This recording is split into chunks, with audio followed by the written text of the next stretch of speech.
Um, Thank you. I was about to look silly there for a second. Okay, we're live. You discover something. If you're standing on the floor and Daphne's behind you, you're the same height. That reminds me of another little trick we had with a friend of mine who, she was about this tall. So noticeably different when we were standing next to each other, but she had shorter legs. And so when we sat down, we were the same height. That was very awkward. We'd be like, look, it's a bar trick. Thank you. Sorry, I wanted to do the stream and then record. Tough act to follow. Wow, was he great. Wow,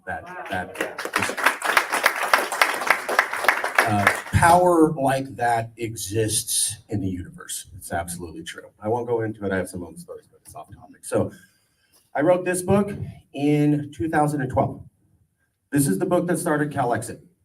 In 2013, Tom Elias, who was the columnist that started the recall election on Gray Davis, he's kind of famous in California, wrote about my book in LA Daily. That was the first article ever in California talking about being independent in a serious manner. Pat Morrison, a Pulitzer Prize winning journalist, had made a joke about it. William Durst, a comedian, made a joke about it, but nobody took it seriously. And then I wrote a book and they really went into it. So that was the first time. Later on, I met other people and we formed Yes California and then started the CalExit movement. And then Donald Trump was elected. We didn't know that was going to happen and we exploded into stardom. But the key was that we were ready beforehand. That goes along with the message I told all of you before last night. Be ready for things to shift radically quick in a way you could not predict. And you're either going to be ready to jump at the opportunity or you won't. So today's speech, though, I'll do some questions on CalExit, but what I really wanted to talk about was my new book coming out. I interviewed 100 professors across America. Elite coastal professors, West Coast professors, people in Iowa, Kentucky, Illinois, Georgia, Texas, H.W. Bands, I think out of Austin. And then I read about 200 white papers on political division. And the professors that I talked to were the experts on political division, top thinkers on political division. Why are we polarized? How did it get this bad? How do we fix it? And I talked to everybody I could get a hold of from the year who published from 2000 to the year 2022. So a 2-decade period, every professor I could get a hold of, as many states as possible. I have blown away the competition. NPR, I think New York Times have only interviewed like 3 or 4 professors. And then they do this thing where they interview a couple left coast professors and they go, well, it's social media and all the Republicans' fault. Done. We did a great job. Journalism, right? And I go, that's not, I feel, an exhaustive investigation and I don't think it's accurate. So I did my own. And what I found was different and way more disturbing. So this is kind of a small survey and it's the only one of its kind in America. Of the 100 professors that I talked to, about a fourth said, there's no problem. What are you talking about? Things are fine. We went through the 1960s, we'll be fine, it's not that bad. And I go, 22 cities on fire, and then people storming the Capitol. You pick your one, they're both back to back. That says stability? A fourth of them say yes. Half of them, though, when they study the subject and they've looked at, oh, this is the problem and here's the solution, I go, so you think this will work? And they do this. I hope. You're the expert on the subject in all of America. We're looking to you to solve one of the biggest problems we've had in 2 centuries, and you hope your solution works. About half of them said that. About a third of them said, there is no hope and I don't think we can do anything. And I'm a top expert looking into this. So when you talk to them, it's like, you got to find ones who even think it's a problem. Then you got to find ones who have identified the same source as the problem.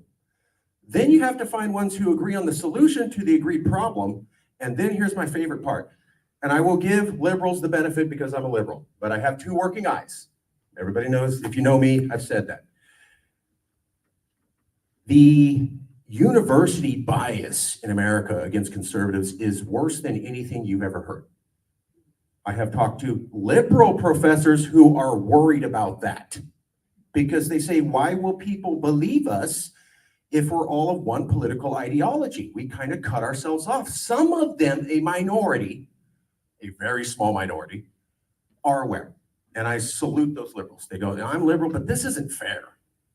There's almost no conservatives in the social sciences. There's almost no conservatives studying political polarization or sociology or psychology or et cetera like that. So a lot of the studies in academia over the last 20 years who look at political polarization, especially over the last 5, 97% of the professors are all liberals. And then about 40% are what they called our hardcore left wing, avowed. So you have your liberals and then you have your super, super, super woke liberals. And that's collectively 97%.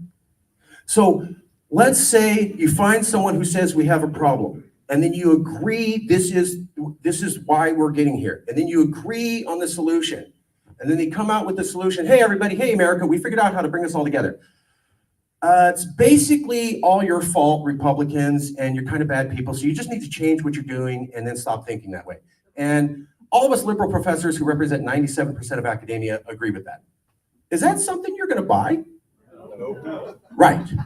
There's very few professors aware of nobody's going to buy your magic solution to the cancer that's killing this country if it includes lots of insults and how I'm the bad guy and the other side never did anything wrong. One of my favorite stories is when I talk to liberal professors who are educated. And I go, oh, January 6th, I'm from California, okay, give me a little leeway. January 6th, that was bad. Yeah, that was bad. Trump, bad. Yeah, Trump, bad. What about the Durham report? Anybody know about the Durham report? Okay, nobody who's a liberal knows about that. Doesn't exist. Talk to 100 liberal professors, most of them have no idea that exists. And when you bring it up to them, they'll go, what is your Durham report? Your report. That's a way of saying it's conspiracy news because I didn't see it on my television station, so it must not be true. That happens so many times, and you can go to Marcus Ruiz Evans on YouTube. Marcus Ruiz Evans on YouTube. You can watch all of the interviews I did, and you can see it for yourself. And I go, it happens so many times that I screen printed the federal government Department of Justice website with the Durham report on it. And when I do StreamYard like this, so I have a caption of material next to their face so we can talk about something while we're interviewing. And I go, so what's that? My Durham report somehow got on the federal government Justice Department's website. Their website must have got hacked. Should we call someone? Otherwise, how did this conspiracy theory get up there? I mean, somebody needs to tell Biden that his Justice Department has conspiracy theories on it, right? Or it's true. I didn't hear it on my TV station. I didn't hear it on my network. It doesn't exist. It's a conspiracy theory. Hillary Clinton never did that. You're probably a bad person for bringing this up. That is what the educated intellectuals who are the experts in the field mostly thought. Does that feel reassuring? No? Feels kind of like maybe there's a bias and you guys did all wrong and we lefties have never done anything wrong ever. 22 cities burned down.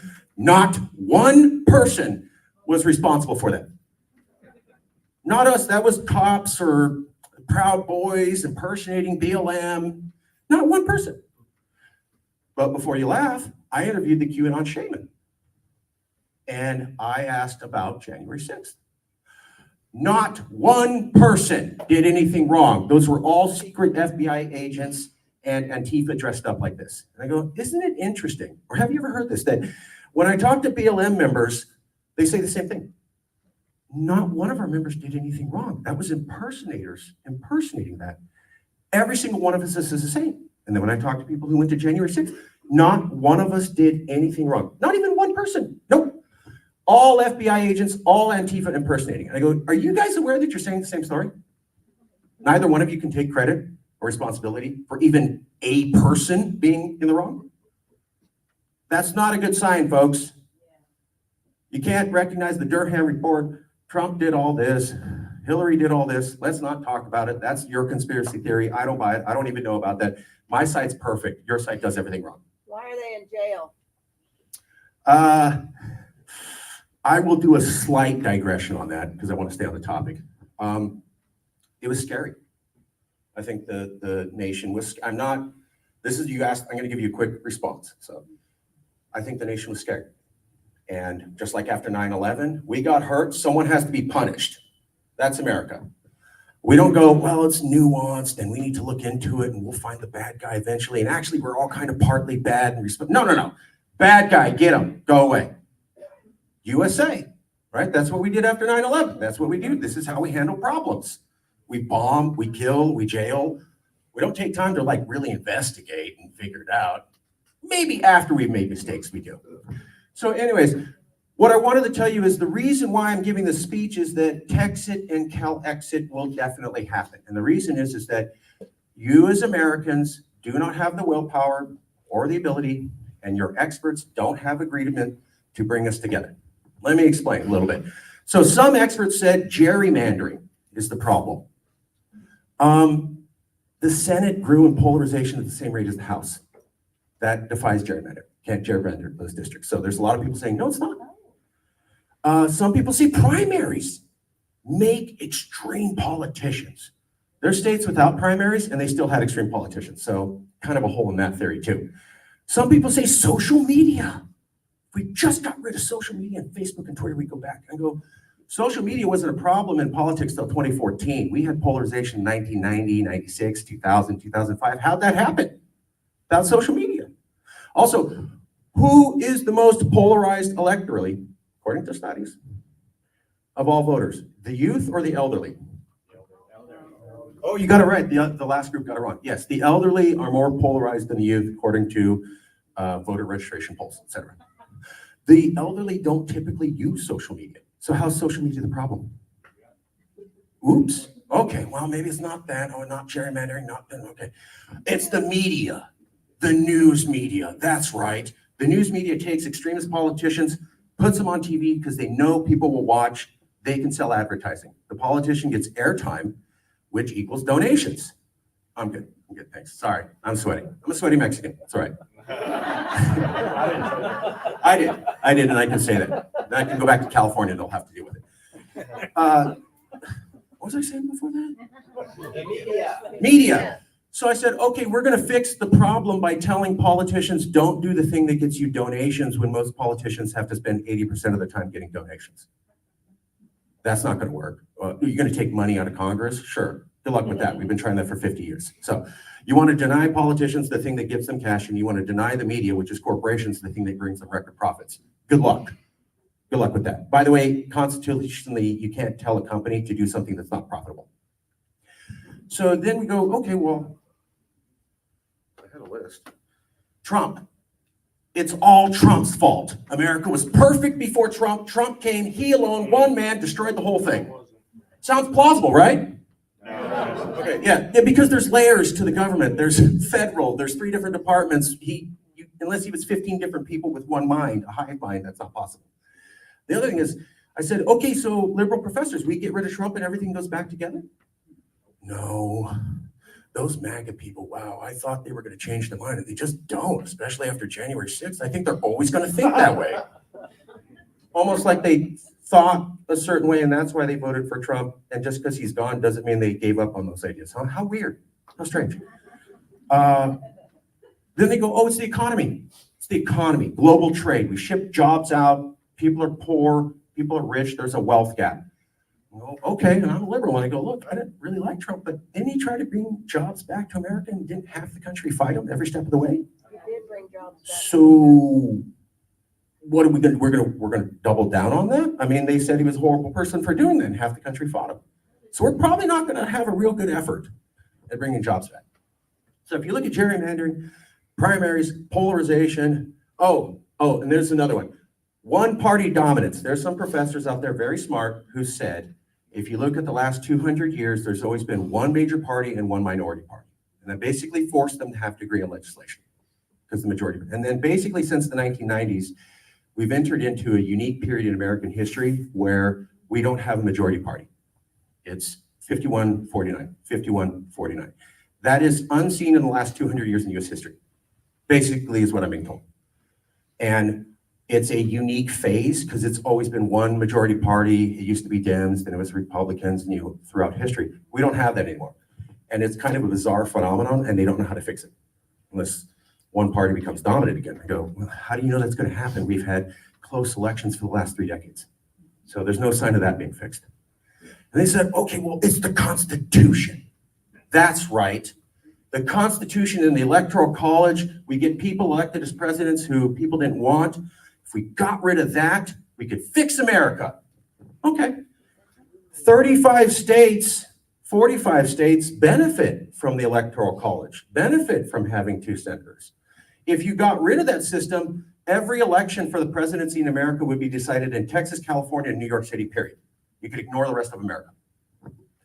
So you want 47 states to politically neuter themselves for the rest of time and reduce their amount of power to basically insignificance in America for the good of the country. You're going to get 45 states to vote for suicide politically. Sure. So when you look at every single solution, sorry, now I'm conscious of it. When you look at every single solution, there's a caveat to no, that's not the solution. So let's go back to it. Is there even a problem? Some think no. Can we agree on the problem? No, there's a variety. I just gave you 10 different problem sources. And then each one has their combination of solutions. And then if we agreed upon the solution, you'd get down to, okay, we agree there's a problem. We found the problem. We found the solution. And it ends with, you're all bad people and need to recant. And we're all cool. That's going to go nowhere. We're back to square one. So what I want to tell you is that when you have the experts saying, I don't know, and I hope, and oh my God, I don't know if we can do anything, and you have multiple arguments and counter arguments and no real agreement on an actual solution, we're going nowhere. It's never going to get fixed. The other thing I found is they say interaction. I know how we fix polarization. We have liberals and conservatives go and meet each other and share a beer, and that'll bring us closer together. There are a lot of studies. Hold on. There's a Stanford Democracy Institute, and they have a lot of studies. It's called interaction theory. There is a lot of evidence that it works in making you feel more kind to the other side. It does absolutely nothing to change your political opinion. So if you have 2 different opinions on guns and abortion and God and the direction of the country, that doesn't get fixed at all. You just feel less angry at the other person. And when I ask professors, I go, hold on. So we have no policy cohesion. We're still as divided. We're just less angry. And that's going to fix polarization. They go, isn't it enough? I hope. Isn't it enough? Boy, we're going to try. You're the experts in America to get this out of this hole. Does that sound like competent leadership or people who know what the hell they're doing and definitely have a plan to save America? Yes or no? No. Right. Now, I don't blame them. They are professionally trained. If you're a professor and you want to be a good one, you have to look at the data and you can only see what the data says. So they're limited by their profession, by their training. You don't want professors to go, I feel I just made a bunch of assumptions and wrote a paper. I know we accuse some of them of doing that, but you don't want that. So there's a limitation. I'm not blaming them completely. We can't expect them to be the solution providers. And my mom goes, oh yeah, well that's what the presidents do. The presidents take the academic ideas and then boil it down for the public. And I go, oh, you mean like John F. Kennedy? Yeah. We haven't seen that in 50 years. No president boils down academic stuff for the people. Not anymore. It's all emotional and ideological issues. So should we dig up JFK and maybe like, I don't know, insert some cells into him, stem cells, bring him back to life? Otherwise, what are we going to do? The other thing is, how are you going to replace all these extreme politicians? Because a lot of the professor said, well, if we got rid of social media and the news media, I don't know if it'd fix. Everybody in office on both sides got into office by being an extremist.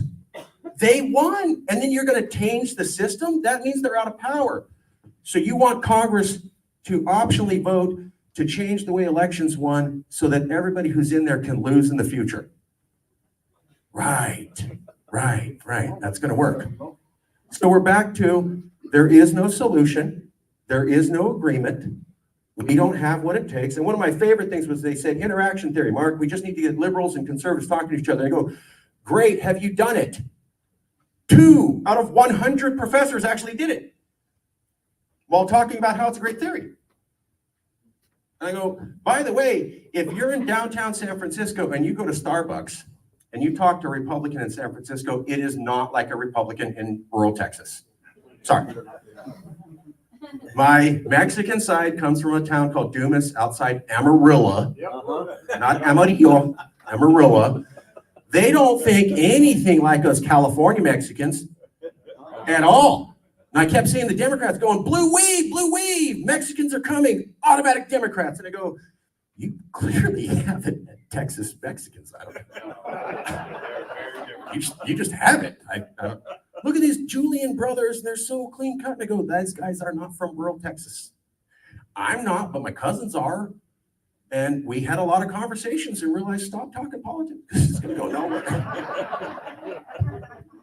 And so I see the Dems saying, oh, Latin equals Dem. I go, does it? And you ever see, who's it, Mira Flores? Myra Right. Flores. Myra, thank you. Gracias. Did you see what Nancy Pelosi did to her daughter? Yeah. What did Nancy Pelosi do to her daughter? Oh, jeez. Pushed her out of the photo frame. Yes. Yeah. Look it up. She grabbed her arm and pushed her out. Pushed her daughter out of the frame. Yep.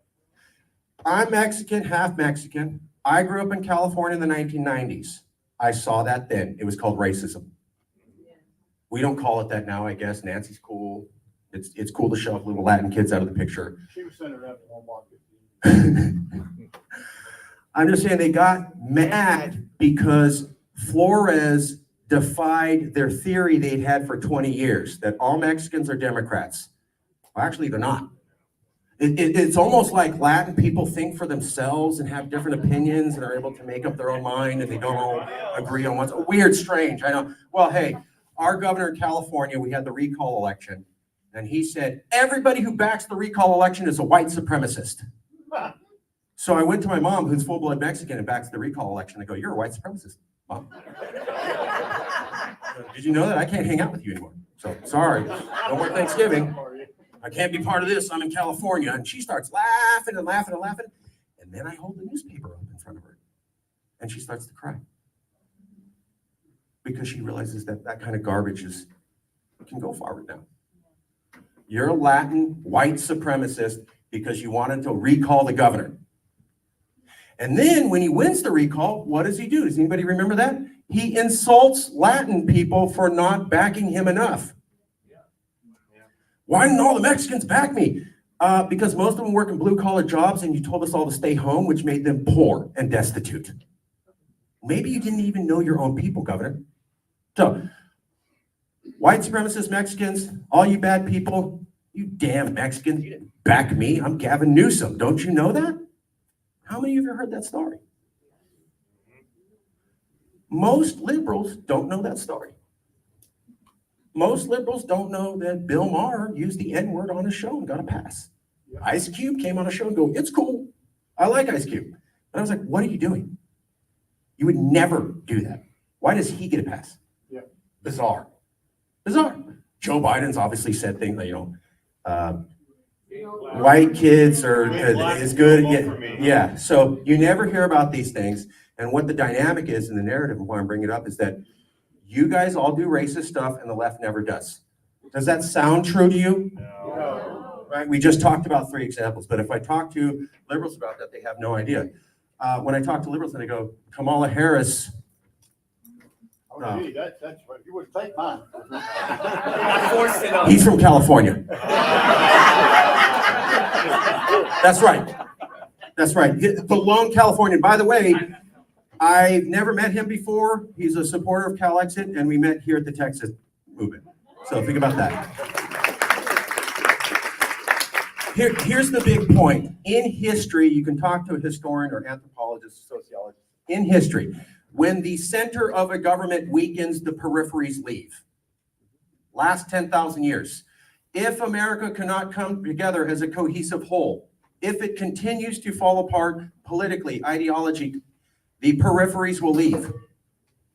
That's a historical fact for the last 10,000 years of human history. And what I just told you is we're not coming back together, and there's no reason to believe that we will. I interviewed 100 professors. I read 200 white papers. I did 20 books, and you can watch the interviews. I didn't castigate anybody. If If you're a liberal, you got to speak your piece. If you're a conservative, you got to speak your piece. I just listen. So I'm only telling you what I listen, not what I encourage them to think. They have no agreement. Some of them aren't even sure it's a problem. They don't know if there's a problem, and 97% are probably going to blame you when they come out with the solution. And I just walked you through how every single reason for polarization, there's a good reason not to believe that's the source. And I think the reason we have polarization is us. We're just kind of tired of living with each other. We're kind of tired of hearing the garbage. That's not because of social media or the news. That's because you have a working brain. That's not going to go away. Exactly. And I don't think the media and the academics and the elected officials want to hear that. They want to hear, boogeyman, we can pass a law, boom, it's gone, America fixed in a day. They don't want to hear, it's us the people. And we've been slowly going here over 3 decades since the 1990s, which means it's going to take another 3 decades to get this out of us. So you're looking at a generational commitment, like JFK goes on TV, we need to stand up to the Soviets, and then you start the education program, and then 20 years later we go to the moon. We're looking at that. Somebody's got to go on TV and go, you're all wrong. All of us make mistakes. All of us need to get better. All of us need to listen to the other side. All of us are too fascinated by our politicians slamming the other side and making a cute comment or sticking it to them, right? That gets us going. All of us are at fault. And all of us have to unlearn that, and it's probably going to take 1 to 2 generations. That's scary. That's depressing. So let's not talk about it. Social media is the problem.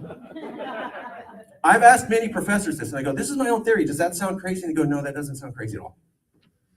Nobody on the news or on TV wants to give you a long, depressing answer solution that ends with you're part of the problem.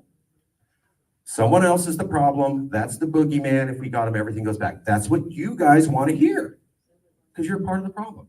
I'm not saying that to be mean. I'm just saying if we don't have the internal willpower to start going, I'm going to go listen to Rachel Maddow 8 hours a day and we're in bed, then we're not coming back together. And I don't think we will, because I think there's real issues. I think there's real substantive issues. I think there's real differences on guns and abortion and life. And it's like my cousins here are nothing like my cousins in California. We love each other, but we don't have the same, because we grew up in totally different nations, basically. And so Texit will happen, Calexit will happen, because nothing's going to bring this country back together, because the American people simply don't have it. Amen. I'll open it up to questions. Yes. So how did we get to a state where files and court filings and government documents and all that have zero credibility, but the media that reports and twists stories on it have 100% credibility? The media does not have 100% credibility, so it doesn't. So the amount of people watching news media is the lowest it's ever been in U.S. history per capita. Additionally, Americans have the lowest amount of faith in every form of government and institution except for one. Can you guess which one? The military. That's it. The military is the only thing that Americans haven't lost faith in. We have the lowest amount of faith in the Senate, Congress, House, presidency, financial institutions, universities, everything in 40 years. That's from Pew Research. Multiple, 40 years, you got to go back half a decade to find it when you actually believed institutions worked. So there's almost no faith in anything but the military. So I would, yes, there are people who watch news and they follow it like a cult. They are a fraction of the population, but they're very loud. Yeah. You got a question, Ed? Me? Yeah. I'm just curious how someone like Nancy Pelosi, since you're from California. Yeah. How does she keep getting, reelected? Sure. Sure. Yeah, it's money. But all of the homelessness, how San Francisco is so. Okay. Well, You brought up homelessness in California. I'm going to educate you guys. Homelessness has been a problem in America for decades, right? It didn't just pop up. There's a federal program called the McKinney-Vento Federal Homeless Assistance Program. It's broken up into children, veterans, and then adults. California, when we had half of the homeless population, and everybody loved talking about that, got about 15% of federal funding. How's that fair to us? It's a national program for homelessness. We got a fraction of it, but we have half the problem. How's that fair to us? Secondly, we get 75 cents back on the dollar. So we lose 25 cents subsidizing 30 other states, And then we didn't even get our federal assistance only. How's that good for us? We could have fixed homelessness permanently in San Francisco in 1 year with the amount of money we lose in federal income taxes every year. That's a fact. So, yes, we have a problem, but I'd also point out, who's seen It's Always Sunny in Philadelphia, the TV show? Okay, there's an episode there where grandpa is indigent. They don't want to spend the money to put him in a home. Nobody wants to take care of him, so they ship him off to California. Because it happens so much, they made an episode about it. We have caught people being bussed in from Texas, from Nevada, from Hawaii, from other places, dropping them off because they know we're a bunch of liberal bleeding hearts. We didn't ask for everybody to come here. States dumped their drug addicts and their homeless on us. In addition to our own problem, we are sucked dry by the federal government, and then we don't get our federal assistance, which you guys should be paying to us. But nobody brings that up. Just you guys, oh, you guys got a problem with homelessness. They're not all ours. I remember going to Texas to visit my relatives, and they were like, "Why are you guys all gay?" And what I told them shocked them. I mean, it's about 30 of them. They go, "They're your gays. They just left. They're not ours. We don't make people gay. That's your cousin, your brother, who you didn't want to deal with and left and came over here." Oh, what? But you made people gay. No, that's what Fox told you. It's not true. And we didn't make the homelessness. And the reason there's homelessness, and we can't do anything about it, is because of the federal government. Who's heard about the Utah court case? Yeah, you'll never hear about that. Thank you.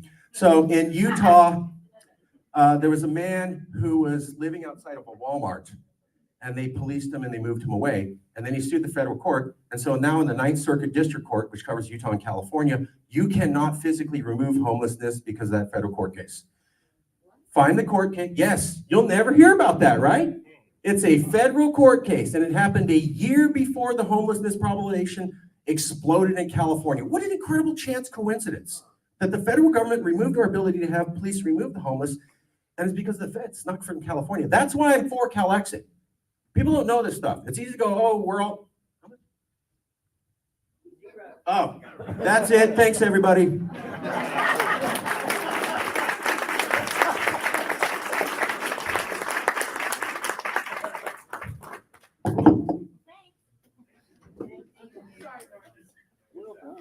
We're good, Mark. Thank you. Appreciate it.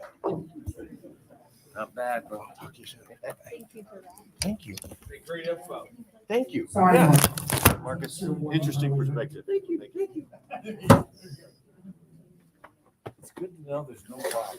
It's good to know that there's no solution. Okay, I'll try to get us back on schedule. I just want to say something. Does anybody find that just a small bit ironic No solution. that one of Marcus's parents is a native Texan? And he runs a CalExit. I thought that was a little bit honor. We're gonna go ahead and go. Let's do about a. We're almost on schedule. Did I get this back on schedule? Yeah, right on the money. Let's do a 15-minute break. Go break and come back. And whoever left this USA Cup up here, would y'all please so. I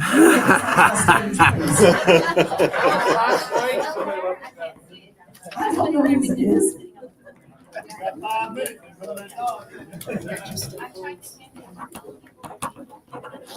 If I'm on YouTube, phone number, email. Perfect. That's everything. Please look me up. Yeah. That's my son. Oh, yeah. Hey, you getting a generation? Oh, Yeah, exactly. That's why I brought him. That's how I got. Well, my mom was really into politics. Mhm. My tias were like yelling at the TV screen when the president was talking. That was my first memory as a politician. Great. My only comment is, I think we have a uniparty, not a Republican Democrat. Of course we have a uniparty. Yeah, yeah. Not everybody espouses that theory, so I gotta be careful how I introduce the topic. It's not necessarily going to be something There's certain phrases I have to avoid, and other people are like, you said what? Let's talk about that for 20 minutes. I'm like, No, I was actually gonna here, Lawrence, we got this, and it's got your new book, right? That's yeah, it's coming out. I don't have a title yet. I'm thinking about calling it Talking to Giants on the Deck of the Titanic. Okay. Oh, nice. Does that make sense? Yes, Does Absolutely. that make sense? Yes. Because I've been explaining, I don't understand the living room. And I know it's because of what I'm hearing. What you said up there, I mean, I know that this is right. We're getting. We gotta go. Let's go out and talk. Come on. I'm from California. I'll get you. Hey. Yeah. I don't Let's think talk about it though most of the time, you know, but, because my relatives out there, even though they say they're Republican, they speak a different language. Is there, That's what you were saying. yeah, is there a book, you wanna write a book real quick, so that I can understand where it is, I mean, I know we just have, but to say you have different values, that would explain it. I talked about why California culture is different. I'm gonna give And you what, It's in the Did you bring any here? No, you gotta go to Amazon. I have a contract with the publisher, sorry. Yeah. No, that's not. but also explain how we can talk. Well, I mean, I know it's so like- how you can talk is you watch a bunch of CNN and MSNBC. I'm serious. You'll learn a couple of their truths. This happened. This happened. They all have the same dialogue, like if they're reading the same script. Yep. I mean, it doesn't matter whether it's Fox to MSNBC. Same script. Watch the what was it, you go to YouTube and you type in citizen journalism is a threat to democracy. Okay. It came out about 4 or 5 years ago. They Okay. have 200 newscasters saying the exact same phrase from around America. Like, social media can be great, but citizen journalism is a threat to democracy. You need to watch real news because we fact check everything to make sure that you watch. It's 200 stations across America, little stations, exact same wording. How'd that happen? Yeah, I know. And those were conservative districts and liberal districts, and they're all saying the same thing. It's almost like one person controls it. Right? Yeah. The way you understand. Gee, almost. Hawaii did that too recently, didn't they? They banned journalism from like regular people, and they were telling people like, That's because of the fire. yeah, but they were doing the same thing. Oh, I'd love to hear you get into that. What the heck happened? It's totally a land grab. While Yeah, you're okay, working there, that's what it is. that's They what want we that thought. 15-minute city. So what the elites have figured out is that Okay. if they go to Hawaii, they can slowly push everybody they don't like off the islands, and they're not even on the same land as them. Terrific. So the only Like problem what with that we is did the to the native white. Indians. You gotta get them out. So then it's just elite only island. They have total control. It won't even be like New York City. There'll be no homeless, no poor, nobody who disagrees with you. Only people like, and they can run Hawaii that way. You saw how they did COVID. They're very strict who comes in and out. That's all the practice runs. All about 15-minute cities, violates. Man, yeah, I went to Hawaii during all that mess. Yeah, you'll never be able to go there. That's a no life. So that's the whole idea. We want a super elite city where we don't have to deal with the other people. And we figured out Hawaii is a good way to do it, and everybody likes it around the world. So You're a good man. I appreciate it. I have 2 working eyes.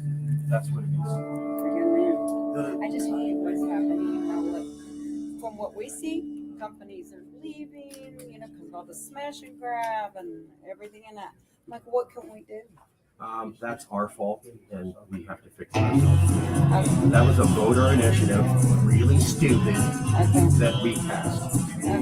Where we said, hey, raise it to $900 before we arrest them. Yes. Yeah. The thinking was, it's a $400 limit now, so it's not a big a deal to raise it up to $900. But they passed the magic threshold that just said, go crazy and rob everything in blind daylight. And that was us. We were stupid.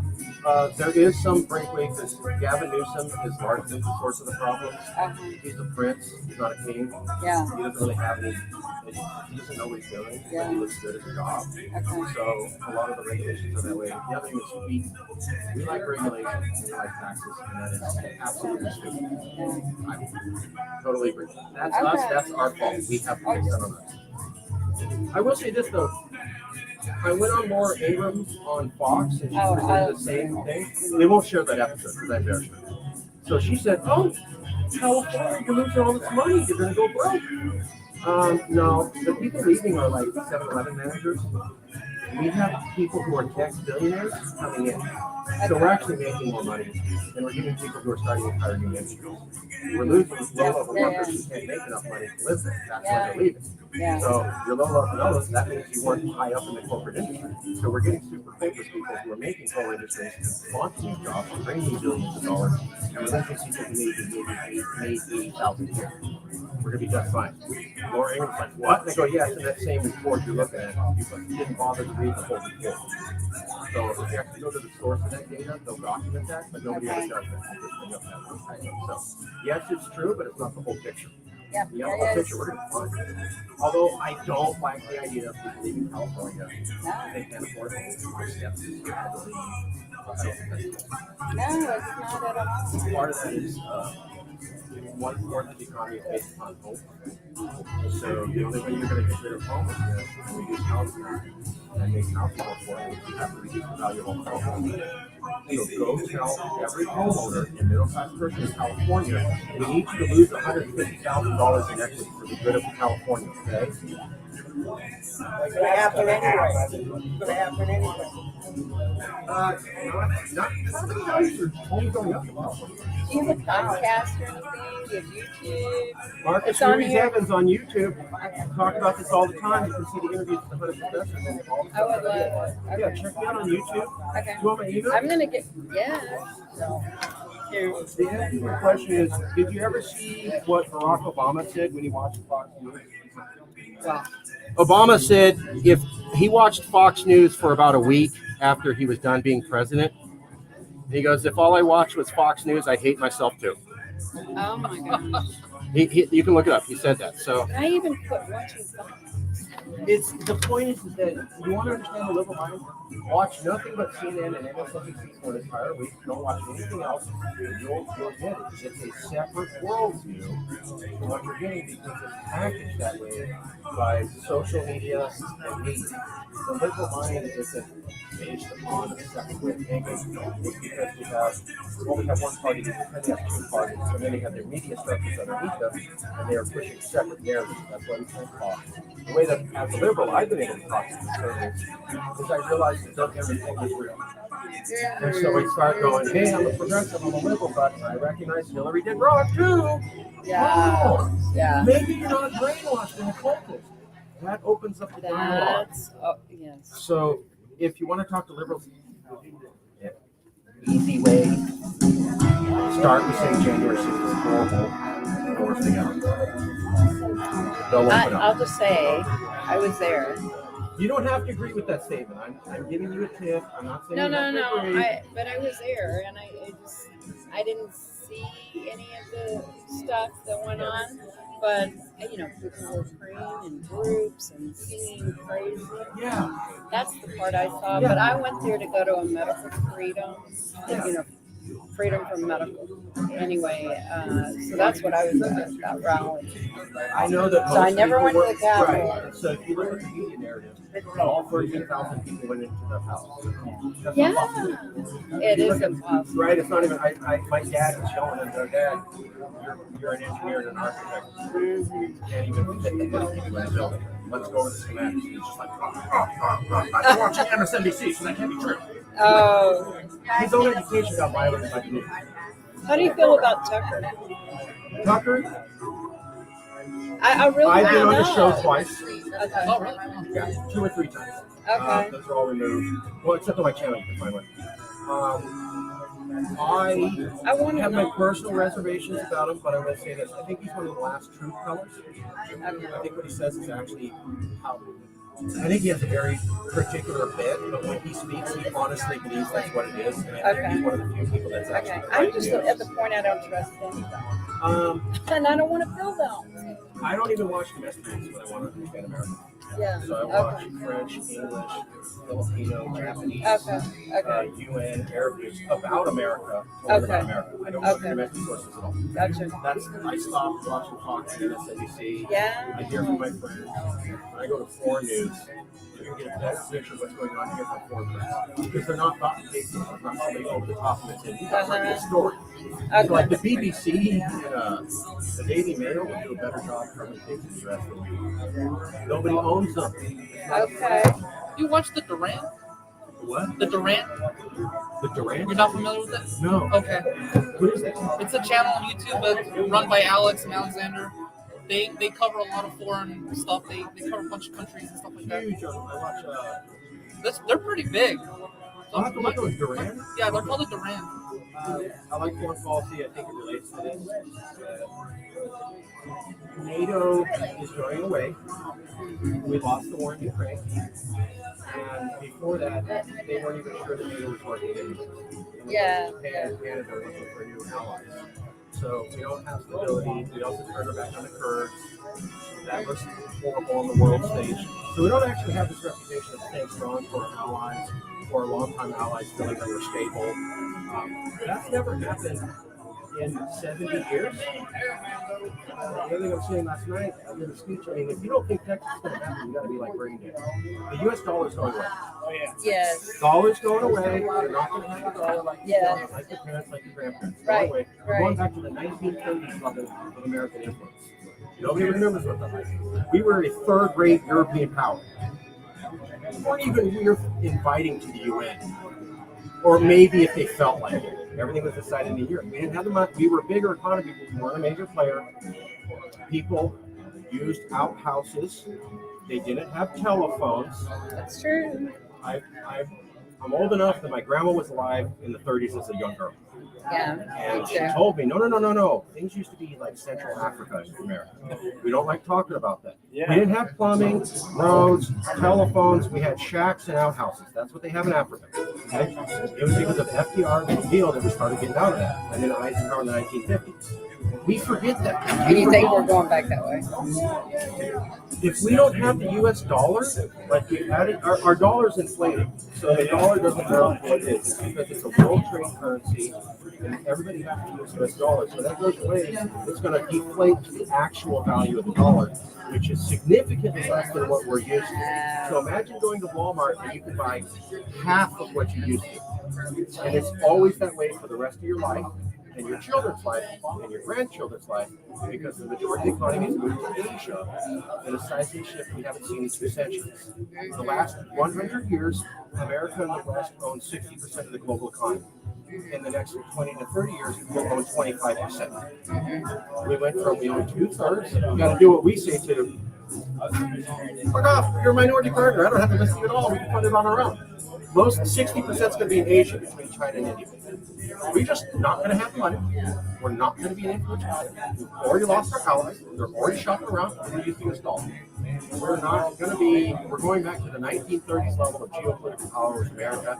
And you will not hear any of your politicians in the Union Party bring this up. Everybody should be talking about BRICS and how Saudi Arabia joined BRICS. That should be the only conversation we're having as Americans right now. Nobody's covered that. Okay. BRICS is moving faster than they thought. I think because when BRICS got announced, they knocked Russia out with boycotts, dropped them down, and then they rearranged Brazil to drop them out. That was 10 years ago. In the last year, we played our hand along with Ukraine, and we told the world we're going to crush Russia. And we threw everything we had at Russia, and they grew bigger and stronger. So what that did was, it's the Gandhi effect. What I was saying last night. Gandhi liked this guy called Hitler, not because he was racist, but because he proved his British Empire can be beat. The moment he saw that, he goes, we can do this. And in 10 years, they were independent. We just showed the world that we don't have the power to crush countries anymore. Right. Something we had since 1945. We majestically failed on the global stage. And this is after we've abandoned the Kurds. This is after Iraq. And this is after NATO thing. We're screwing up at levels we haven't seen since the 1930s, and at a level not seen since the 1970s. The fact that BRICS is taking off is because we lost the war. We lost it. If we could have stopped BRICS, we would. That's what we were doing under Obama and Bush. BRICS going forward, it's not because we think it's cool. We hate that. So that means we're losing. We can't stop it anymore. I'm going to be listening to you. Hey, Marcus, I have a question for you. Okay, so What did you mean by Hawk UP? movie is starting to play right now. If you want to see that, call it 118. White supremacist. Marcus, one last thing. I don't know if this is going to help you any, because it's mostly Trump people, a lot of conservatives, but would you mind taking this flyer? Sure. Oh, True Social, yeah. Yeah, just in case you find interest in it. If not, then that's fine. No, I need to go on Rumble. I have been. Y'all know anybody? I know better. I just I got kicked off every social media platform, and I'm like, on YouTube, I want to hold on to YouTube. But I know that's stupid because I have a million friends who got kicked off of YouTube for saying things that were true and just not politically correct. No, Earl, I don't And then- want to share. Yeah.